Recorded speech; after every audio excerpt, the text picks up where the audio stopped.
Laser sights are an essential firearms training tool, clearly correcting and improving the two most important shooting fundamentals, aiming and trigger control.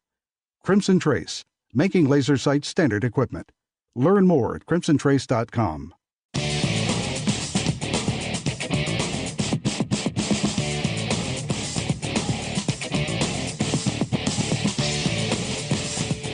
This is Tom Gresham's Gun Talk, now available on iTunes and other podcast clients, and on the free Gun Dealio smartphone app for iPhone and Android. Feel free to call Tom now at 1-TOM-TALK-GUN or 866-825-5486, or email Tom at guntalk.com. Now, once again, here's Tom. Welcome back to a special reloaded Gun Talk with Tom Gresham. Tom Gresham here. Yeah, the number's pretty easy. Just Tom Talk Gun will get you in here if there's something on your mind. A gun you want to know about, a range report that you would like to offer, something you've taken out to the range, you had some fun with, or, just stories about introducing people to the shooting sports. It's always fun to take people out and go, hey, you want to come shoot something with me? Don't worry about it. I got the ammo. I'll bring the guns. I got extra earmuffs and eye protection. Just come on out. And then you teach them to shoot a little bit, and they go, wow, this is really fun. I know. That's why we do it. It's fun. We're talking about, obviously, the latest mass murder. This one in Santa Fe, Texas. Young man goes in, starts shooting people. Everybody's going, what can we do? What can we do? Throwing up our hands, running in the air, screaming and shouting. There are things that we as society can do. We can certainly get serious about security. We can take seriously the idea that there's a lot of mental health problems out there. We can try to get people to pay more attention when people are sending out signals.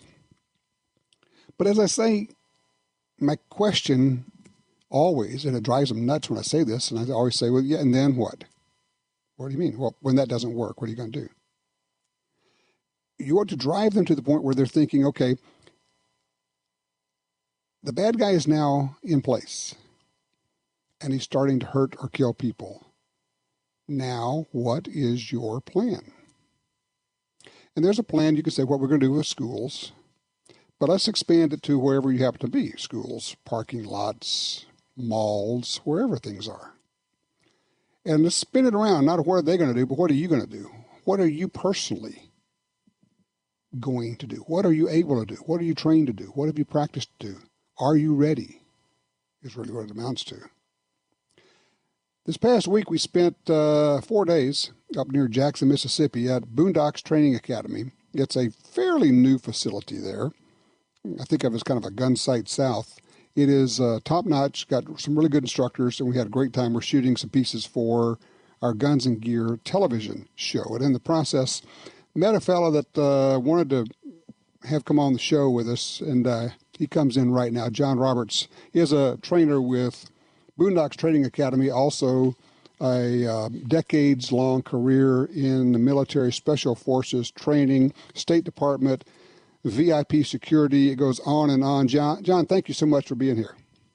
Hey, Tom, thank you. Thanks for having me on the program, and also thanks for all you do to support the Second Amendment, educate people about issues surrounding guns, and for conservation. I'm concerned right now is how can I listen to your show while I'm talking on the phone with you? I had a thought that you have an interesting perspective because you have trained with and also trained some of the very top tier one shooters, people who go places, do things, kick indoors, the high-speed, low-drag folks, but you also train people who, this is your basic pistol class. That's a wide range. Yeah, I've had some interesting experiences, certainly rubbed shoulders with some of the best, not necessarily putting myself in that category, but definitely know who my heroes are, and I know where to look to find great information. And, you mentioned in your introduction here about the horrific event there in Texas, and, I definitely would like to talk a little bit about that. There's no way, let me preface this conversation by saying there is no way to assess or mitigate the grief of those parents and the friends who lost people there in Santa Fe. I'm not even going to try. Every one of these events is horrific. And I think we also need to get some perspective. Again, not minimizing loss, but sometimes even in very highly charged emotional circumstances, we've got to step back and look at facts some as well. Mm-hmm. And along those lines, I saw a headline on CNN on the internet just a couple of days ago. It said, we're only 20 weeks into 2018, and there have already been 22 school shootings where someone was hurt or killed. Wow, that's pretty sensational. But when you dig down a little further, and out of those 22 school shootings, you're seeing someone was shot with a BB gun on a playground, someone had a drug deal go bad in a parking lot of a university someplace. Mm-hmm. Again, that sounds pretty sensational, and we got to step back from that and then let's look at a balanced perspective. Well, and it's what CNN does. I mean, they're trying to promote the concept that these are happening everywhere to frighten people into changing public policy because they're not really reporters. They are agenda-driven participants now. Precisely. And, we've got to get back down to the fact that, then you look at another piece of news. It says Axios News, a more balanced perspective. It says, hey, look, since 1999 in the Columbine high school shooting, that's almost 20 years ago, in school shootings where 5 or more people were killed, there have actually been 10 of those. And out of those 10, you've had 128 fatalities that include the shooters themselves, suicide or death during the event. So that a number of 128 losses in these mass shootings that would include 5 or more people in schools, that's over a 20-year period. Now, again, I'm not minimizing or mitigating the loss of those young people. 128 fatalities is huge. But then we look at other statistics that say, hey, motor vehicle crashes in the United States in 2016 alone, that's 2,820 kids, 13 to 19 died. Well, John, let me jump in here because I want to ask you, when we were having our conversations, and by the way, I've seen John shoot. You may want to minimize your ability in what you do, but I've seen some of the best people shoot, and you're right up there. You mentioned something when we were talking about you want to at least dry fire for 10 minutes every day, and it got me to thinking. I was thinking about the level of commitment. First of all, I got a big overall question for you. Can a person who says, okay, I'm just an average guy, I'm an average woman, can that person achieve a useful level of training and expertise to be able to help with a mass murder situation in a mall, in a school, wherever it happens to be? Yeah, that's a debatable point there. In fact, we did a church security seminar yesterday out of Boondocks here in Jackson, and the level of training to provide someone competence in their own self-defense, as in using a firearm as a tool of last resort, okay, the level is pretty high, but it's not exceedingly high. That's to provide their own personal self-defense. When you take that up to the next level, where you're not only responsible for your own self-defense, but you're actually defending other people whom you may not even know, like in a school situation, that begins to be the domain of professionals, law enforcement people, or people with more training, because you really then get into rules of engagement issues, legalities, and real good proficiency. I mean, anybody that has done sort of military police shooting, any of the federal agencies where you are required to carry a gun and use lethal force, training standard is high. And that being said, a person can get there, absolutely, because we do it all. I was just going to say, and that's kind of the question. I'm looking at this wide range of people, everybody from I just got my carry permit to people who say I'm a Grand Master at IDPA in IPSC and going, well, you know what? Those people that are the Grand Master started from I just got my first pistol. Absolutely. So we know that you can get there. It just depends on what's the level of dedication, what training resources is someone willing to commit, and most importantly, how much time are they willing to practice? Because you can get, as I can attest, you can do many sheep dip courses every 2 years. You can go to a really fancy, you can name any name you want, Bob Latham, Larry Vickers, anybody, and you can do their course for 3 days. But as you and I discussed last week, you won't come away after 3 days shooting like Rob Latham. No, or John Roberts, Hey, John, let me ask you a quick. I got to hold you over. I got to take a quick break here. We'll come back. I want to talk about. Let's come up with a quick plan. If somebody says, "Okay, I want to make the commitment. What do I have to do?" And I think we can come up with some basics of training and practice that say, "Okay, this is going to get you to a level of X," and we'll talk about that. We're talking with John Roberts from Boondocks Training Academy. By the way, look him up on the web. A really good training facility in northern Mississippi. I'm Tom Gresham. We'll be right back.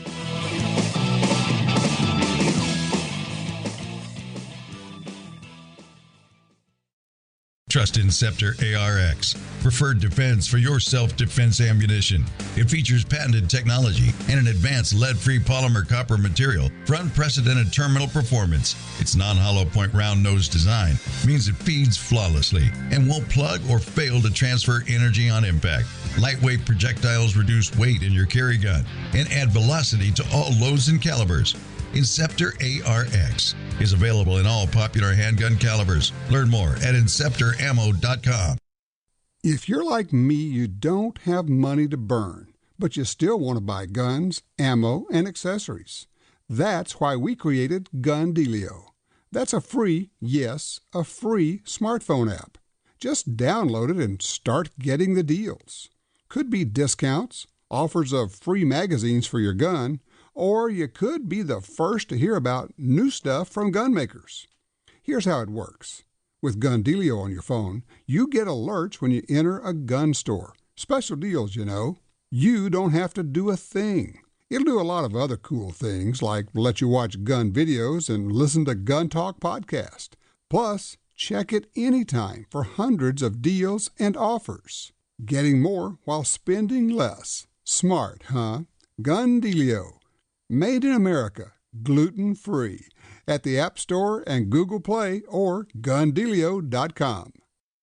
Brownells has gone retro. Check out Brownells' new line of retro AR-15 and AR-style 308 rifles at Brownells.com/retro. Whether you're looking for Eugene Stoner's original 308 design, the famous M16A1, Air Force 601, or the XM177 carbine, Brownells has the classic, new production, old-school rifle of your dreams. Own the firearm you used in basic training, carried in service, or that Grandpa always talks about. See more at Brownells.com/retro.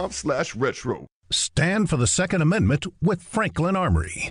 Their 3-position BFS Gen 3 trigger is one of the hottest products for your AR, HK, ACR, CZ, and B&T in curved and straight variations. In position 3, fire 1 round on pull and 1 round on release. Ideal for both tactical and competition use.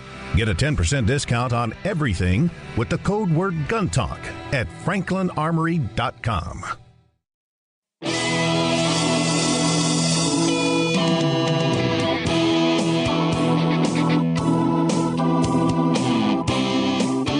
right, back with you. Talking with John Roberts from the Boondocks Training Academy. It's in near Jackson, Mississippi. John, when we left, I was throwing out the idea of maybe a plan. If somebody says, okay, I want to take this seriously, I have my carry permit, maybe they've been to Boondocks, maybe they've been to Gunsight, maybe not. But you mentioned in it, and the thing that's interesting is you said the same thing that every school says, which is when you come to our school, it doesn't make you ready. As soon as you walk away, your skills start going down. I mean, every single day you don't practice, your skills diminish, and you have to practice. That doesn't, and you were saying something that got my attention. That doesn't mean you have to go shoot every day, does it? Right. That's right. But you need to practice mentally and probably dry fire some too. Every day. Create that what-if scenario. It depends on what part of shooting sports you are participating in. I mean, look, every athlete that performs at a top level does some sort of visualization before they compete or in their training regimen. And it's the same with shooters. Top shooters are doing visualization. They're doing all kinds of different practice drills. But I would say absolutely, if a person thinks they want to get into this sport, whichever branch of the sport they're into, I'd say start with that gun fit. Figure out what you're going to do with this gun. Is it bullseye shooting? Is it practical shooting? Is it self-defense? Get that right, because these are different tools that are purpose-built sort of for different kinds of applications in shooting sports. In the defensive world, I'd say definitely get that right fit, that right caliber, something that you feel and carry and that you will carry, probably the largest gun you can carry and will carry. And then you want to seek out professional training. Absolutely. Look, we see it every day down here at Boondocks. People have been saying, particularly in the South, I've been shooting all my life. Yeah. They know it all. Yeah, and then they take that first class and they go, holy cow, I didn't know anything. Exactly, and which is great. And like most things, shooting consists of mastering some fundamentals and some basics, and then enhancing those as you gain skill and mature in whatever sport you're doing. But get that professional training so that you can start building a foundation without having to unlearn bad habits. And you need to become a student of all of this. It's like when you're talking about the visualization, I'm thinking about something I've talked about a lot, which is when you're sitting in your easy chair at home, do the what ifs. Okay, if I come up on my car and somebody's breaking in my car, I can either engage them or I can turn around and walk away and call the insurance company. And it's $100,000 to pull the trigger, even if you do it perfectly. And it costs the insurance company will get you a new car. Yeah, Tom, that is so important. That concept right there, to run through those what-if scenarios. And I think you and I even mentioned we were running a class out here where we literally talked people through certain scenarios in the classroom, and then we went out with UTM's simulated munitions and shot. And we were shocked that even though someone can hear something, process it in a classroom, when they put it out on the street in practice, how they can forget it. And you really do involve all your senses in learning. So doing real scenario-based training with UTMs or live rounds, if you can do it, kind of anchors those thoughts. And I guarantee these folks that walked out into the parking lot and engaged that person that was stealing their car in our training or practice, they won't do that in real life. Yeah, because you had already had the conversation with them. They said, okay, yeah, I got it. If that were to happen, then just let them have the car, and then you put them in the situation, and then they rush in to try to stop the guy from breaking into their car. Yes, it's amazing, but that's part of being human. And there's certain things that, as a human, we have to do to anchor specific skills, and a lot of them are literally active training, kinesthetic kind of things where you actually have to do it. But I agree, absolutely. You got to play the what-if game everywhere you're going, a restaurant, wherever you are. When you're driving in a car, we do it sort of unconsciously. When you drive, if you're a proactive defensive driver, you're in your car, you're thinking about what's happening 2 stops ahead, or you should be looking hard. Watch that car up there. If he comes into the intersection, what am I going to do? That kind of a deal. Also, to your point earlier, which is, when you first start off with this, your only goal is to take care of yourself and your family. And frankly, for about 98% of the folks in every situation, that's your goal. Take care of yourself and your family and get them out of harm's way. And very few people should think in terms of, I'm going to go save the world here, because we talked about this also. The more you do force-on-force training and real serious shoot-house kind of training, the more you realize if you don't have a whole team of people behind you, like SWAT does, like military does, there's a high percentage chance that you're going to get shot in the middle of this deal. Yes, absolutely. I'll plug a friend of mine, Mike Green, who's coming down here to do some shooting with us for carbine M4 stuff. Mike was served with me in the Army. He's done some really high-level shooting as a trucker, Charlie Company guy, did an awesome shooter. He was saying, hey, look, this is, green clearing is a team sport. When we do it in the Army, we've got a team of guys. We know their capabilities. We're using flashbangs, explosives.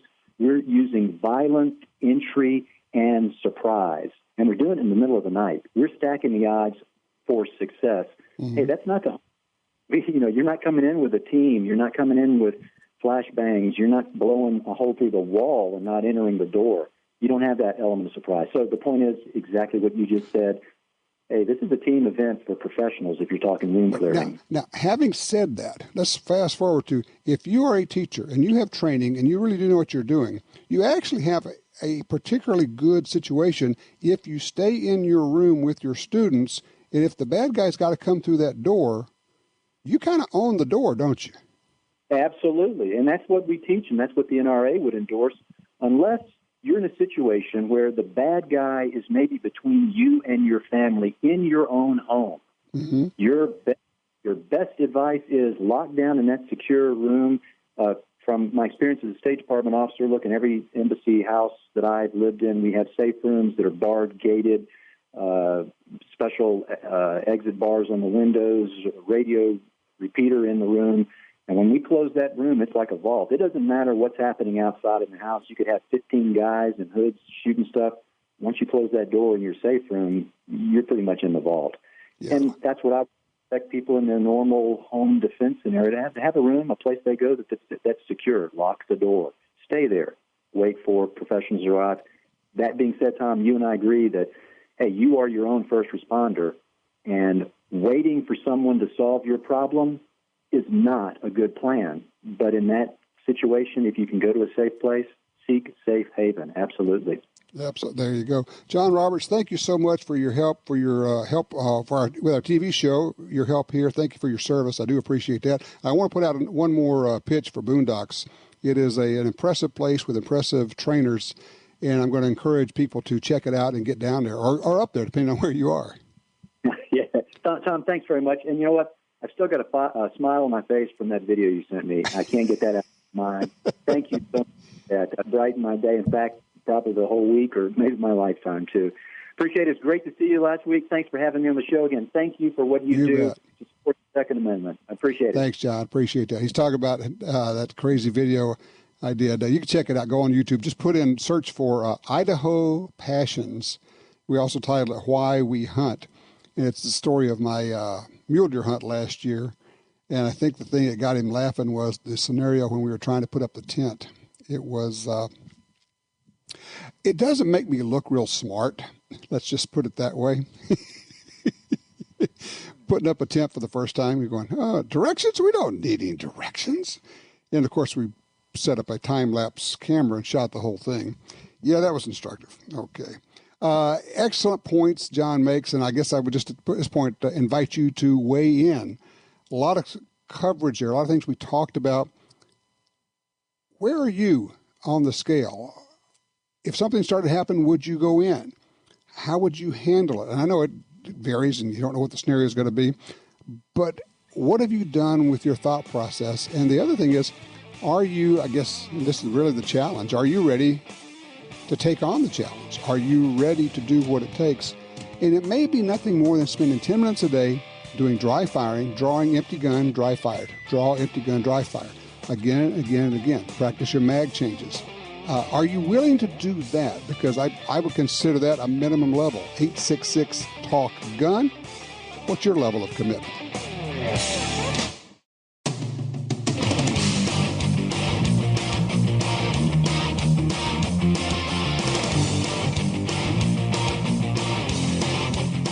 Gun Talk encourages you to support the local sporting goods store, gun stores, ATV dealers, and other local businesses in your area who advertise on this station and Gun Talk. Only together can we protect our rights. You're listening to Washington Times opinion page regular contributor Tom Gresham. Welcome back to Tom Gresham's Gun Talk. You're listening to a reloaded Gun Talk. Dad's sheer panic. He's working late. Bam, he gets an alert on his smartphone that his motion-activated Blink security camera detected something weird going on at home. He opens up the Blink app and sees a silhouette of a man peering through his kitchen window. He calls 911 and he alerts his wife. Crisis averted. Look, preventing threats like this is why Blink has sold more than 1 million of these motion-activated security cameras. It's the point of having home security, to help alert you before some creep breaks in, not after. That's why I trust Blink. Blink video cameras are wire-free, set up super fast, and run on batteries that last years. And Blink's live feed option lets you monitor your home from your smartphone. No contracts, no subscriptions. Here's the deal. Get 3 Blink cams for less than the other guys and an extra 15% off. Just go to blinkprotect.com/guntalk. That's blinkprotect.com/guntalk. You'll get that discount immediately if you go to that site. It's blinkprotect.com/guntalk. 866-TALK-GUN is the number here. Let's go to the phones. Line 1. Joe is with us out of Watertown, South Dakota. Joe, I guess you had a lesson that you learned somewhere along the way. Yes, I do. I've recently established a good friendship with a fella. He's one of my best friends now. I've only known him about 5 years. went into the Marines at 17, did 8 years there, and then he's worked Homeland Security. He was San Diego County Border Patrol, TSA here in South Dakota, the head guy, and we were having a discussion this last late winter about the things that go down in this country as far as bad stuff. And I made the comment, I said, well, our government's number one job is to keep its citizens safe. And he says, no, it is not. And I says, well, sure it is. And he says, no, the government's number one job is to make you feel safe. And it's great that you point that out. You have before, and I know you know you need to keep hammering that home, that there is a difference between being safe and feeling safe. And we cannot depend on anybody but ourselves to keep us safe. And it's sad that it's like that. And you know, Joe, I find it interesting that your friend. It's interesting. This is a guy who works for the government, and he's in security or protection or however you want to put it for the government. And he's telling you it's not the government's job to keep you safe. It's the government's job to make you feel as though you are safe. That's fascinating. It is. And, you know, I like to think I'm a fairly intelligent person, but he points that out, and I didn't even have to ponder that but 2 seconds. And, yes, I told him, Jim, you are right. Yeah, that is the way it is. That's the realities of it. And to think you can depend on in that split second, they're not going to be there in seconds to protect you, law enforcement. It's impossible. And maybe not in minutes. In minutes, no. And seconds are an eternity waiting. Well, you know that famous line, when seconds count, the police are only minutes away. Yeah, exactly. Hey, Joe, thank you for the call and appreciate you sharing that information. That is fascinating. Let's drop down line 3. I want to get David, who's in Marshall, Arkansas. Hey, David, you had a question for me here. Yes, sir, I do. I started shooting when I was probably about 14, and I got my first gun when I was 15 or so, 14. Anyway, the whole point was that I was always told never, ever, ever dry fire anything, handgun, anything else. If you're going to dry fire, put a dead round in it. By dead round, I mean spent cartridge, and drop a hammer on that. But you've been talking about this dry firing and working and everything. Is it newer guns? I got a 41 mag. And all right, here's David, you got a bad phone, but let me tell you, here's the bottom line. You were given bad information. And I'm sorry, and I know we have in education, they call it the law of primacy. The thing you learn first is what sticks with you, unfortunately, because in this case, you got some bad info right off the bat. Every competitive shooter in the world dry fires. Everybody who is serious about practicing dry fires. If you aren't dry firing, you're giving away precious opportunities to practice your shooting, whether it's a draw, a reload, trigger press, keeping sights on the target. You're not going to hurt your gun. You're not going to hurt your gun. One more time, you're not going to hurt your gun. Dry fire every single day. It just, and some people are going to say, well, what about rim fires? Yeah, I know. People say rim fires. But I don't know anybody who's practicing self-defense or IDPA with rim fires. You should be using your centerfire pistol for all of that. Now, here's the thing, and let me just get this out, David, because I want to make sure everybody understands this. This is serious stuff. You're using a real gun. If you're going to dry fire, you have to have a dry fire room. And you have to do this thing, it's almost like with religious zealotry. And that is this. No ammo is ever allowed in that room. Not magazines, not loose rounds. You don't go in the room and unload your gun and then do it. No. Ammo is not allowed in that room, period. You unload your gun somewhere else. And by the way, when you unload a semi-automatic handgun, rack the slide 3 times. You have to be OCD about the thing. It's like, rack. Because that way, if you have forgotten to take the magazine out, it keeps throwing out live rounds, and we call that a clue. You need to get the magazine out of there. You're feeding fresh ammo into it. Take the magazine out, rack. Let them fall on the floor. Let the round fall on the floor. You can just bend over and pick it up. It's okay. Don't try to catch it. Don't try to be clever. Don't try to reach up. Just let it fall on the floor. Pick it up later. Then go into the room where you dry fire, and then you want to have a target that should the gun go bang, it catches the bullet. What would that be? Bookcase is good. Gun safe works. Refrigerator works. Expensive, but it works. But be pointing the gun at something that's not just a sheetrock wall where it can go through and possibly hit somebody else if you screwed up everything else and it goes bang. You have to do all of these things every single time. You got to say, okay, this is my dry fire space. Maybe it's in the garage. Wherever it is, ammo is not allowed in there. Dry firing is a critical and free way to practice. Now, how do you practice dry firing and make it worthwhile? Sights on target, press the trigger, hold sights on target. Keep the trigger pressed back and make sure that the sights don't move.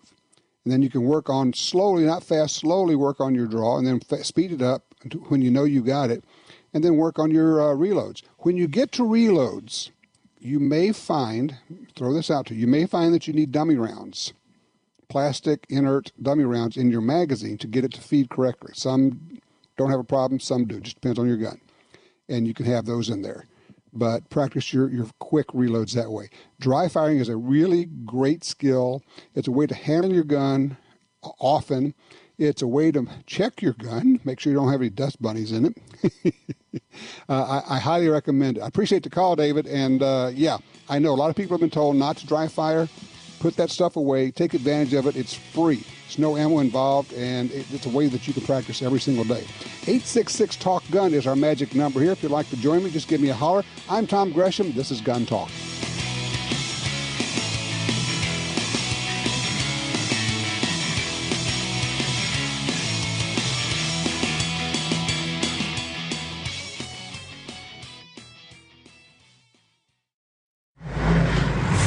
I spy a black pickup truck. Oh, come on. How about something a little easier? Okay, I spy error-free forms, fast ATF processing, a 90-day money-back guarantee, and the largest inventory in the industry. I spy Powered By. That's right. With over 300 Powered By Silencer Shop retailers nationwide, there's always one close by. Is that easy enough for you? Ha! Almost too easy. Demand Powered By. Shop our industry-leading inventory at silencershop.com. Are you looking for a place to shoot? The National Shooting Sports Foundation has a great website called wheretoshoot.org. It's the largest database of shooting ranges on the internet. It's also a great resource for shooters where you can find video tips, printable targets, and a lot more. Find it online at wheretoshoot.org. And while you're there, download their free iPhone app. That's wheretoshoot.org. Attacks happen every day. How will you react? See real people put into real-life criminal attack situations on First Person Defender. Discover what works and what doesn't. Kidnapping, ATM robbery, home invasion, and other attacks. Learn how to save your life and the lives of your family. Get the entire first season on DVD at shopguntalk.com. Get prepared. shopguntalk.com. Since 1937, Ducks Unlimited has led the charge on wetlands and waterfowl conservation.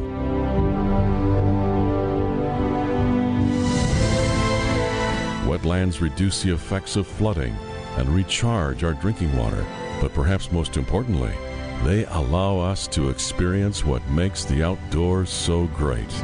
Band together to rescue our wetlands. It's really pretty simple. Your carry gun is a life-saving device. It must be with you. That's what the Springfield Armory XDS is all about. Small enough to carry, big enough to shoot comfortably, shockingly slim, single stack, with a 3.3-inch or 4-inch barrel, available in 9, 40, or 45. Highly accurate, great trigger, fiber optic front sight for fast aimed fire. The XDS at springfield-armory.com. That's springfield-armory.com.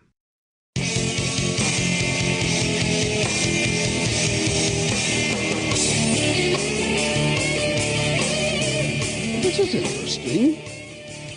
Some people are saying, do people really use guns in self-defense? Could an individual really stop a mass shooter? Well, who would you go to that? Who would you go to find out about that? How about the FBI? The FBI just released a study titled Active Shooter Incidents in the United States in 2016-2017. A lot of the gun banners are not going to like the results. They designated 50 shootings in 2016 and 2017 as active shooter incidents, according to their study. 20 occurred in 2016, while 30 occurred in 2017. Armed and unarmed citizens engaged the shooter in 10 incidents. They safely and successfully ended the shootings in 8 of those incidents. So, let's see, 8, 50. Does that come out right? 8 out of 50. That couldn't be 16% of the time. Good guys were able to intervene, either with or without guns, and stop a mass murder.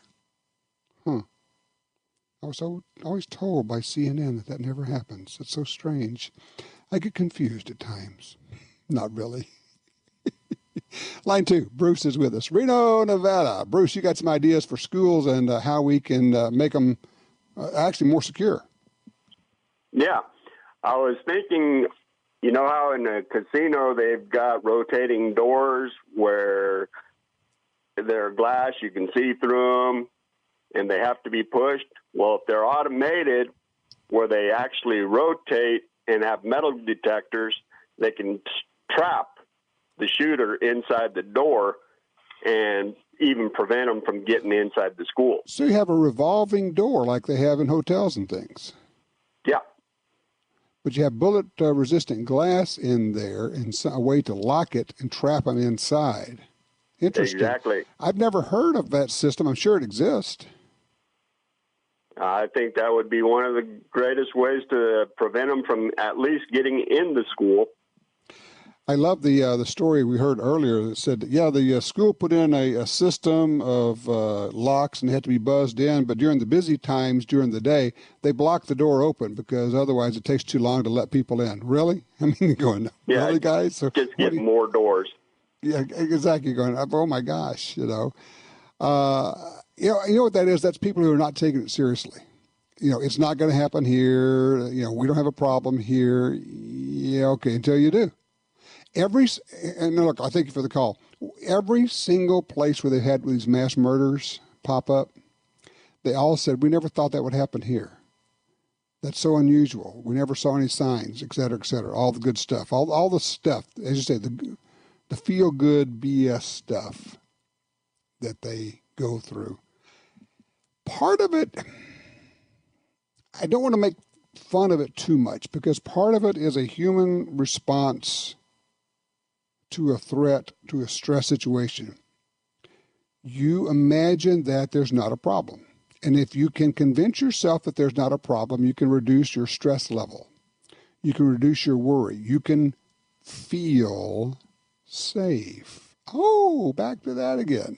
They keep talking about the goal is to feel safe. If you can pretend that everything is fine, you can feel safe. I find that people who, the more you study this, the more you realize that the world is not terribly horrible, but evil or crazy can pop up anywhere. At your school, at your church, in the mall, in your front yard, when you are checking your mail, getting at the mailbox, wherever. It can pop up anywhere. It doesn't make you crazy. Doesn't mean you got to be paranoid. It just means you have to pay attention, have that long look. By the way, did you do my test, exercise I asked you to do, where you start looking long? Don't just look immediately around you, but look across the street. Look out of the restaurant that you're in. So what's going on in the parking lot? Look long. If you did that, I'd love to hear the results of your work on that. It's an interesting exercise. It works really well for driving, but also works well for just knowing what's going on around you. 866-TALK-GUN. Call me if you did the look long experiment.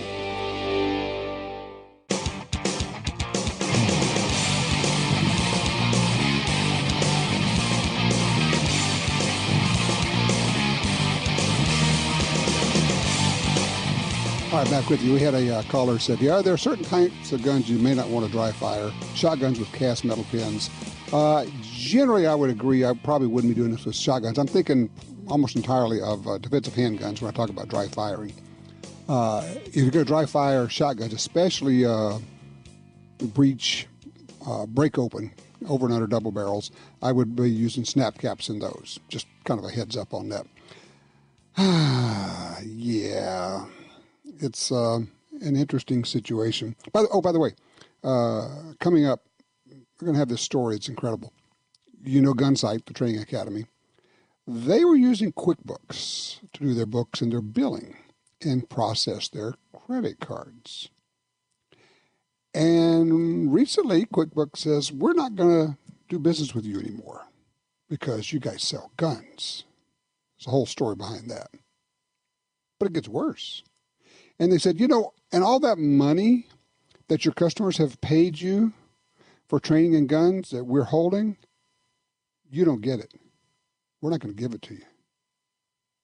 What? It's our money. It's been paid to us. You're just the outfit that's holding it. No. We'll get that whole story when we come back in just a few minutes here. It's incredible. We'll also be talking about Gunsight and active shooter training, school security, that type of thing. And we'll get some tips, some information on that. And that may be the kind of thing where you want to call in and ask certain questions. So just a thought for you there. Let's see. Line 1, Frank's with us out of Oklahoma with a thought. Hey, Frank, you're on. Yes. After the guy called about the grand, that made me think of something. I just accidentally stumbled onto it. And there's a YouTube showing the different speeds of using the standard ball ammo that the gun was designed for, or say 200 plus 30-06 hunting ammo, and the speed of the rail was so fast that it could actually bend the rail using the high-powered stuff because it's not what the gun. And what I did, it showed to go get a vent, and I went to Brownell, and they have an adjustable vent that you put in the place of the plug at the end of the gas line for the recoil gases, and start out with it and just adjust it up slowly until your gun goes to working with the ammo that you're using. Oh, that's interesting. So you can fine-tune. So you basically what you're really trying to do is to get the bolt velocity correct. As the bolt comes back, if it's going too fast, you can end up banging up and damaging your gun, but you can adjust the gas vent in it and work it that way. Did you know about that, or did you call the guys at Brownells? How'd you find out about it? No, I don't remember what I was looking for, and I stumbled onto that. and I also got is it the M14 is the same as the Grand except mag fed and 308? Kind of, similar, yeah. But you got to do the same thing for it too. Okay, you just described the Brownells experience. I mean, I've had it so many times. So I'm going through the website or the catalog. I have actually stumbled on things where I said, I don't know what that is, but I think I want it. That's kind of weird, isn't it? Yeah, but it was I don't know. It was something about Grands I was looking for, and it may have been on. And then you're off to the races because you start finding things you want, and you learn things in the process. Hey, look, I got a scoot. I appreciate the call, Frank, because that's good information. If you have a Grand or an M1, you might want to take a look at what Brownells offers. Lots of cool accessories. Okay, when we come back, we're going to be talking about this crazy story of Quicken saying we're not only are we not going to do business with Gunsight, but we're not going to let you have your money that your customers have paid to you. I mean, that's just crazy. We'll also be talking about training, firearms training, security training. It's your chance to get in. Give me a holler right now. You could be first in line. 866-TALK-GUN, or just call me at Tom Talk Gun.